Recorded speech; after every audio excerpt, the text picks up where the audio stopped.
요한일서 4장 7절에서 12절 말씀입니다.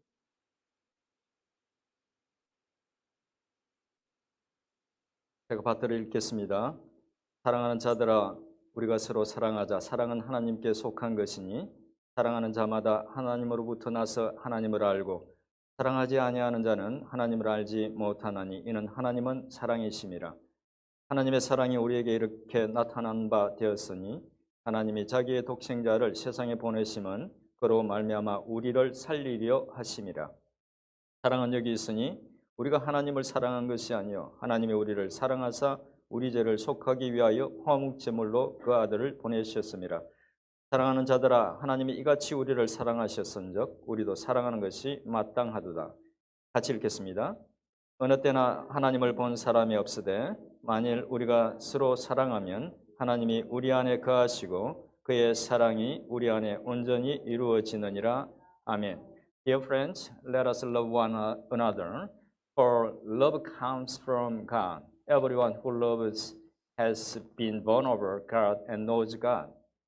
Whoever does not love does not know God, because God is love.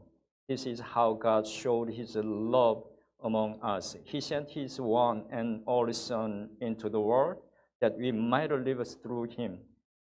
This is love, not that we loved God, but that He loved us and sent His Son as atoning sacrifice for our sins. Dear friends, since God so loved, we also ought to love one another. No one has ever seen God, but if we love one another, God lives in us, and His love is made complete in us. This is word of God. 아멘. 죄송합니다. 시간 조금씩 지체가 돼서 오늘 함께 나누고자 하는 말씀은 요한일서 4장 7절부터 12절 말씀은 일반적으로 예수님의 제자 사도 요한이 AD 90년쯤에 에베소 교회에서 기록해서 주변에 있는 교회들에게 보낸 서신서로 봅니다. 사도 요한은 예수님의 제자 중에서 가장 어린 제자로 알려져 있지만 AD 90년쯤 되면 그도 나이가 많이 든 그런 노인이었을 것입니다. 그리고 그때쯤이면 예수님이 부활 성천하신 후에 약 50년에서 60년 정도 사역을 하고 난 후였을 것입니다. 요한일서를 기록한 이유는 당시 초대교회는 예수님이 실제로 육신을 가지고 오신 분이 아니라는, 그래서 그런 것들을 가리키는 소위 도세티즘이라고 그러는데 가현스라고 그러죠. 그런 것들을 가리키는 영지주의가 교회를 굉장히 어렵게 했어요. 그래서 그런 가르침으로부터 교회를 지키기 위해서 또 그리고 무엇보다 성도들이 정확한 복음 위에 서도록 하기 위해서 이 서신서를 적어 보냈습니다. 오늘 본문은 특별히 사랑에 대해서 강조하고 있는 말씀으로서 우리가 굉장히 이제 잘 알고 있는 익숙한 그런 말씀이죠. 여러분 이런 제목의 설교를 많이 들어보셨죠? 아마 설교 제목과 본문을 보고 제가 무슨 말을 할지 이미 짐작이 갈 것입니다. 그렇습니다. 사랑에 대해서 오늘 말씀드릴 것입니다. 여러분들은 교회에 발을 들여놓는 순간부터, 아니 들여놓기 전부터 사랑이라는 말을 수도 없이 많이 들었을 것입니다. 아이러니한 것은 평화에 대해서 사람들이 목소리를 높일 때에는 평화로운 시기가 아니라 나라들 사이에 전쟁과 갈등이 있을 때, 그러니까 평화가 없을 때인 것처럼 교회에서 사랑을 강조하고 있을 때, 교회에서 사랑에 대해서 더 크게 이야기하고 있을 때에는 바로 교회 안에 사랑이 없을 때라는 것입니다. 그리고 교회에서 줄곧 사랑에 대한 외침이 있었다는 것은 유사 이래로 계속해서 교회가 세워지고 난 이후로부터 줄곧 교회에 대한 사랑에 대한 이야기가 교회 안에 있었다는 것은 교회 안에 사랑이 없었다는 말과 같은 것입니다.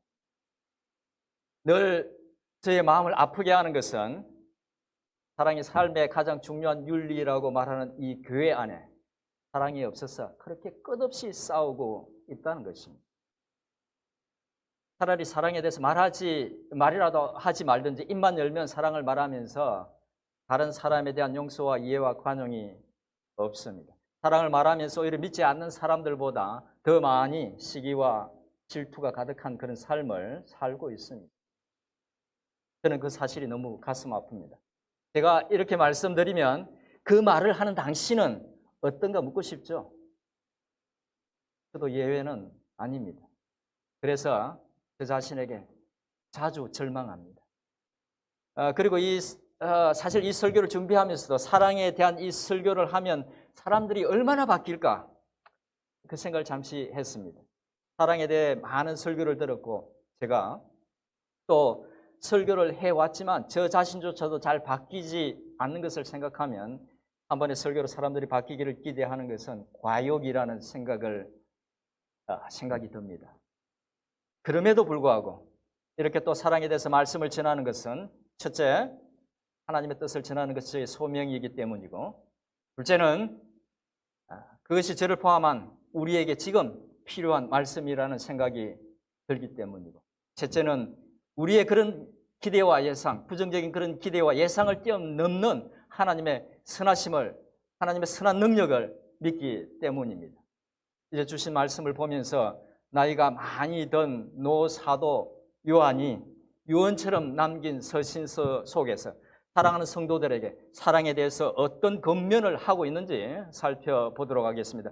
오늘 본문은 사랑에 대해서 중요한 것들을 말하고 있는데 이 시간에는 네 가지에 대해서 간단하게 생각해보고 덧붙여서 사랑에 대해서 우리가 생각해야 될 것들 두 가지 정도 살펴보도록 하겠습니다.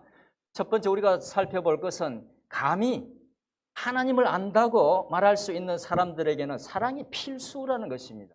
다시 말씀드리면 예수님의 흘리신 보혈을 통해서 우리가 하나님을 알게 되었다면 반드시 사랑을 하기 위해서 애쓰고 수고한다는 것입니다. 사랑이 하나님을 안다는 증거라는 것입니다. 사도 요한은 어떤 사람이 무슨 말을 한다 하더라도 그에게 사랑이 없다면 그 사람은 하나님을 모르는 사람이라고 말합니다. 여기서 말하는 사랑은 다른 사람에 대한 이해와 용서와 관용과 배려를 포함하는 포괄적인 개념입니다. 하나님을 안다고 할 수 있는 사람, 우리 신자들은, 우리 믿는 사람들은 그런 사랑을 반드시 해야 한다는 것입니다. 비록 우리가 연약하기 때문에 잠시 어떤 사람을 싫어할 수도 있지만 그러나 늘 계속해서 우리 마음속에 싫고 미운 사람이 있다면, 그래서 다가가기 싫고 사랑할 수 없는 사람이 있다면, 그런데 그렇게 하면서도 마음이 아프지 않다면, 하나님 앞에 섰는데 별로 아프지 않다면, 부담스럽지 않다면 얼마나 오랫동안 신앙생활을 했는지와 상관없이 내가 하나님의 사람인지, 내가 정말 믿는 사람인지 다시 생각해야 합니다. 왜냐하면 하나님을 안다고 하는 사람은 절대 그럴 수 없기 때문입니다. 둘째로 생각해 볼 것은 하나님이 우리를 사랑하신 근본적인 이유와 그 사랑을 우리 인간에게 보여주신 목적입니다. 본문 속에서 찾아볼 수 있는 하나님께서 우리에게 사랑을 베풀어 주신 이유는, 이 이유는 보다 본질적인 이유인데 오늘 말씀 7절과 8절이 말씀해 주고 있습니다. 가장 근본적인 이유는 사랑은 하나님께 속한 것이고 또 하나님이 사랑 그 자체이기 때문이라고 말하고 있습니다. 사랑은 하나님께 속한 것이고 하나님이 사랑이라는 말은 삼위 하나님의 본성이, 우리가 섬기는 삼위 하나님의 본성이 사랑이라는 말입니다. 하나님의 사랑의 본성은 성삼위의 하나님의 관계 속에 잘 드러납니다. 성삼위 하나님은 각각 독립된 그런 인격체이시지만 성부 하나님은 성자와 성령에게, 성자 하나님은 성부와 성령에게, 성령 하나님은 성부와 성자에게 품을 내어주면서 서로를 품고 존중하면서 사랑합니다. 그렇게 사랑을 본성으로 하는 하나님께서 우리 인간을 당신의 형상으로 지으셨습니다. 당신의 형상으로 지으셨다는 것은 여러 가지 의미들이 있지만 가장 핵심적인 것은 하나님의 본성을 닮은 존재, 서로 사랑하고 존중하는 그런 존재로 지으셨다는 것입니다. 그런데도 안타깝게도 인간이 죄를 지으면서 하나님께서 주신 그 가장 소중한 부분을 잃어버렸죠. 하나님은 죄로 잃어버린 그것을 회복하기를 원하셨고, 그래서 당신의 품으로 돌아온 백성들에게, 믿는 자들에게 그렇게 사랑하라고 요구하고 있는 것입니다. 하나님의 본성과 일치하는 그 소중한 부분을 우리 속에서 회복하기를 원하셨던 것이죠. 정리해서 말씀드리면 하나님의 본성이 사랑이기 때문에 하나님의 백성들에게 그 사랑의 삶을 요구하고 있다는 것입니다. 그렇다면 하나님께서 우리 인간에게 독생자를 통한 특별한 사랑을 보여주신 그 목적이 무엇일까요? 그 목적은 9절에서 찾아볼 수 있습니다. 9절의 말씀을 보면 9절에서는 하나님께서 우리를 사랑하사 독생자를 보내주셨는데, 그렇게 보내주신 이유는 우리를 살리기 위해서라고 말씀하고 있습니다. 살리기 위해서. 죄로 인해서 죽어가는 인간을 살리기 위해서 하나님의 사랑의 하나님은 독생자 예수 그리스도를 보내주셨다는 것입니다. 다른 말로 하면 사랑이 본성인 하나님이 생명을 살리기 위해서 택하신 수단도 사랑이라는 것입니다. 지혜의 하나님께서 사랑을 생명을 살리는 수단으로 삼으셨다면 그것은 곧 우리가 생명을 얻고 풍성한 삶을 살아내는 수단도 역시 사랑이어야 한다는 것입니다. 멜번 섬기는 장로교회 성도 여러분, 이 교회가 부흥하기를 원하십니까? 이 교회가 다시 활기차기를 원하십니까? 사랑해야 합니다. 힘을 다해서 사랑해야 합니다. 온 마음을 다해서 사랑해야 합니다. 세 번째로 생각해 볼 것은, 그러면 하나님이 우리를 향해 보여주신 사랑은 구체적으로 어떤 사랑일까요? 당신의 독생자를 희생제물로 보내주는 그런 사랑이었습니다. 당신의 독생자를 희생제물로. 여러분, 희생제물은 어떤 것입니까? 이스라엘 백성들이 하나님께 여러 가지 제사를 드렸는데 그 제사에서 죽여서 바치는 짐승을 희생제물이라고 합니다. 하나님께서 우리를 살리기 위해서 택하신 사랑의 방법은 그 가장 귀중한 독생자를 희생시키는 것이었다는 것입니다. 다른 말로 하면 하나님께서 우리를 살리기 위해서 엄청난 대가를 치르셨다는 것입니다. 하나님의 그 사랑은 값없이 주는 사랑이지만 정말 값이 없는 사랑이 아니라는 것입니다. 너무너무 귀하고 소중한 사랑이라는 것입니다. 이 사실이 우리에게 주는 교훈은 사랑에는 희생이 있어야 한다는 것입니다. 사랑에는 수고가 있어야 한다는 것입니다. 때로는 하나님보다 더 소중히 여기는 내 자존심을 내려놓아야 한다는 것입니다. 때로는 시간을 들이고 소중한 물질을 들여서 사랑해야 한다는 것입니다. 네 번째로 생각해 볼 것은 사랑하라는 겉면에 순종했을 때 얻는 축복에 대한 것입니다. 본문 12절을 보면 어느 때나 하나님을 본 사람이 없으되 만일 우리가 서로 사랑하면 하나님이 우리 안에 거하시고 그의 사랑이 우리 안에 온전히 이루어진다고 말합니다. 서로 사랑하면 하나님이 우리 안에 거하신다는 것입니다. 여기서 우리 안이라고 말할 때에 이 말은 우리 개인의 심령을 가리킬 수도 있지만 여기서는 문맥상 오히려 우리 공동체 안이라는 의미가 더 맞습니다. 그러니까 이 말씀은 비록 하나님을 눈으로 보지 못하지만 우리가 서로 사랑하게 되면 우리 공동체 안에서 살아계신 하나님을 경험할 수 있다는 것입니다. 우리가 서로 사랑하게 될 때에 하나님의 은혜와 능력을, 하나님의 역사하심을 우리 멜본 섬기는 장로교회 안에서 경험할 수 있다는 것입니다. 또 다른 축복은 그의 사랑이 온전히 이루어진다는 것입니다. 이 말의 의미는 하나님께서 당신의 독생자 예수 그리스도를 희생제물로 보내시면서 하신 그 놀라운 하나님의 사랑이 우리가 서로 사랑함으로써 마침내 완성된다는 것입니다. 우리가 서로 사랑하게 될 때 이 땅에서 살아가는 우리를 향하신 하나님의 최종적인 뜻이 이루어진다는 것이죠. 예수 믿고 구원받는 것이 끝이 아니라, 그것이 다가 아니라 그 믿음을 가진 우리가 서로 사랑하는 것이 하나님이 그 모든 일들을 통해서 이루고자 하신 일이었다는 것입니다. 그리고 그 권면을 쫓아서 우리가 서로 사랑하게 되면 피조물로서, 하나님이 지으신 피조물로서 하나님의 뜻을 이루어드리는 가장 영광스럽고 복된 일을 하게 된다는 것입니다. 이상에서 본문이 주고 있는 사랑에 대한 교훈들을 간단하게 살펴봤는데 이제 실제로 사랑하는 것과 관련된 두 가지 중요한 부분을 말씀드리겠습니다. 첫 번째는 사랑하라는 권면에 순종하는 것이 여러분 누구나가 다 인정하겠지만 참 쉽지 않습니다. 그래도 해야 한다는 것입니다. 살다 보면 이유도 없이 마음이 안 가는 사람도 있고 어떤 경우에는 정말 사랑하기 어려운 사람들도 있습니다. 사실 사랑하기 어려운 사람들은 되게 그렇게 느낄 만한 일들을 하기도 합니다. 빌미를 제공하죠.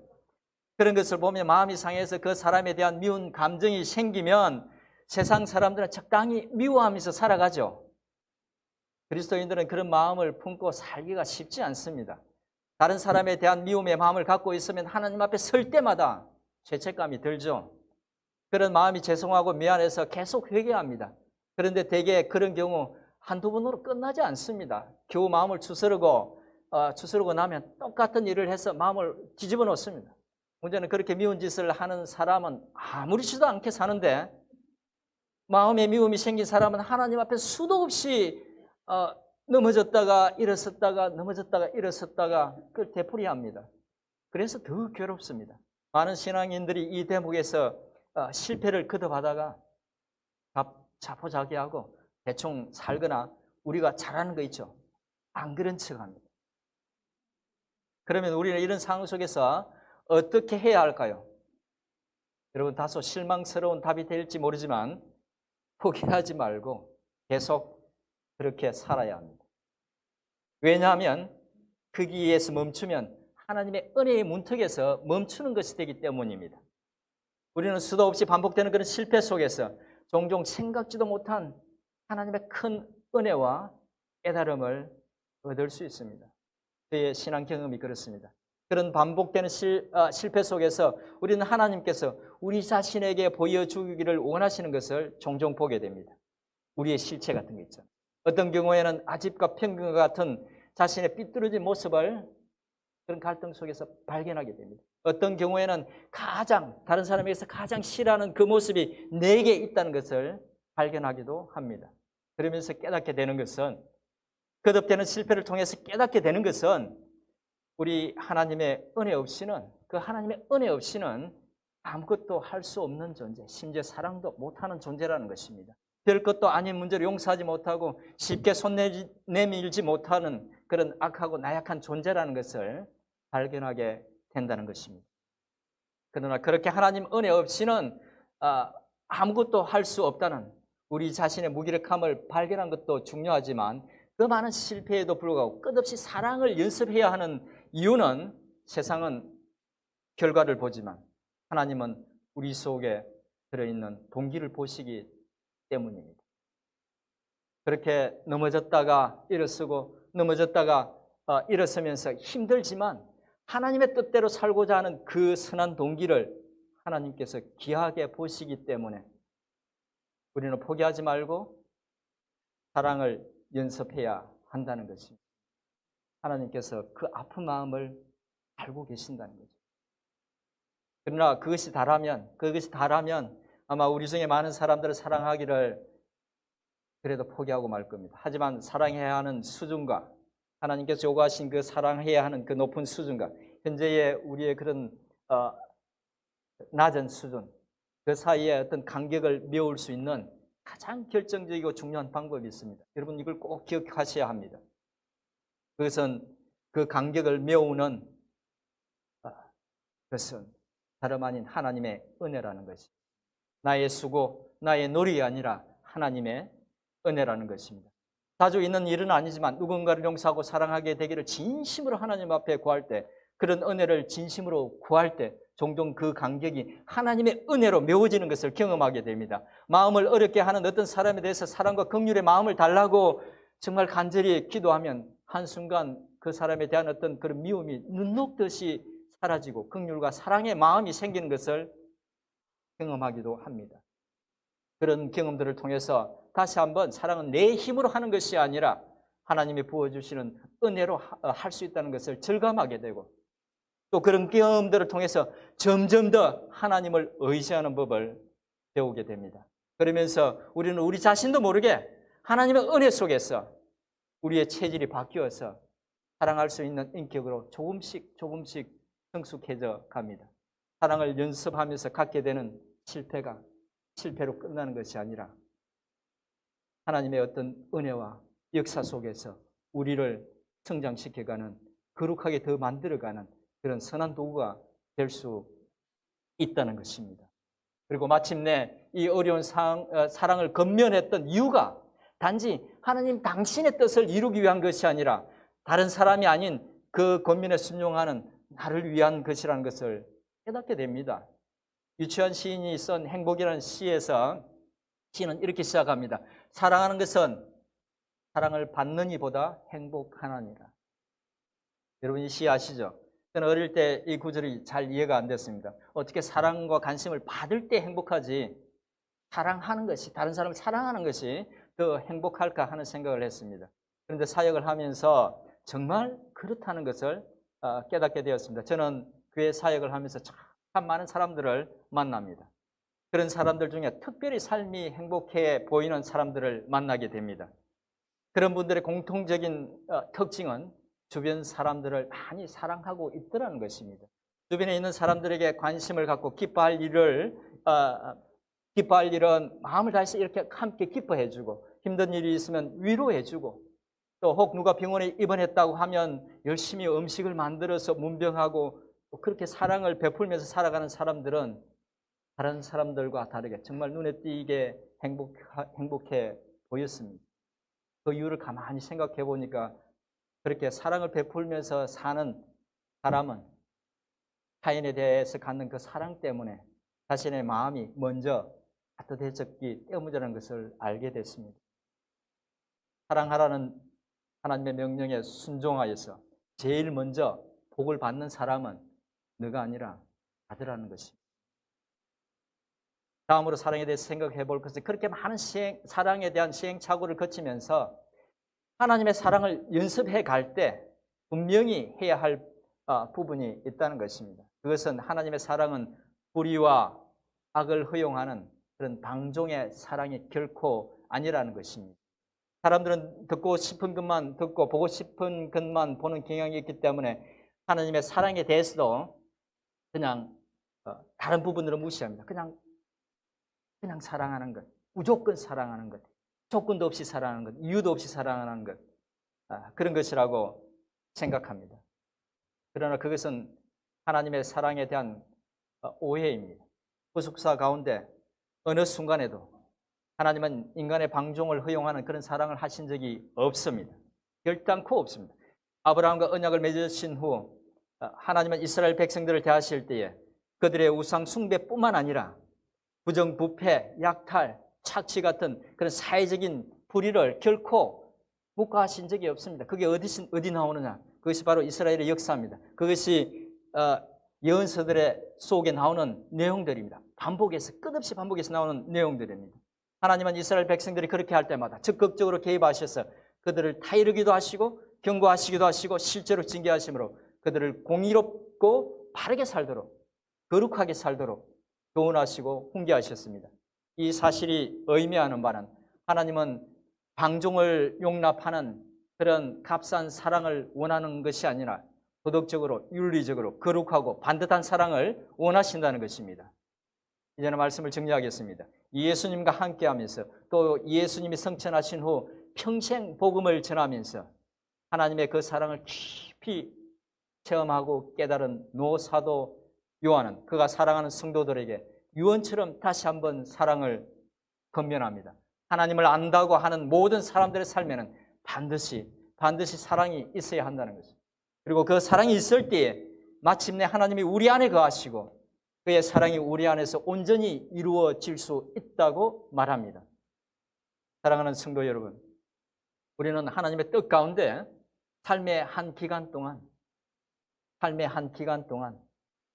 이렇게 함께 모여서 멜본 섬기는 교회라는 공동체를 이루고 함께 신앙생활을 하고 있습니다. 예수 그리스도를 믿는 사람들로 그렇게 모이긴 했지만 여전히 부족함이 많아서 좌충우돌할 수 있지만 우리 모두 말씀을 기억하면서 서로에 대한 사랑과 또 긍휼을 가졌으면 합니다. 그래서 이 교회가 사랑의 교제 속에서 참된 위로를 얻을 수 있는 것, 사랑하는 우리의 자녀들이 우리의 삶을 보고 배울 수 있는 것, 혹시 이곳을 떠나더라도 오랫동안 기억에 남는 좋은 기억으로 남는 그런 교회가 되었으면 좋겠습니다. 그것이 바로 주님이 꿈꾸는 교회이고 부족한 사역자인 제가 꿈꾸는 교회입니다. 사랑하는 성도 여러분, 지난 시간에 어려운 일들로 많이 지친 상황이지만 다시 힘을 내서 그런 아름다운 교회 함께 이루어갈 수 있기를 소원하고 주님의 이름으로 축원드립니다.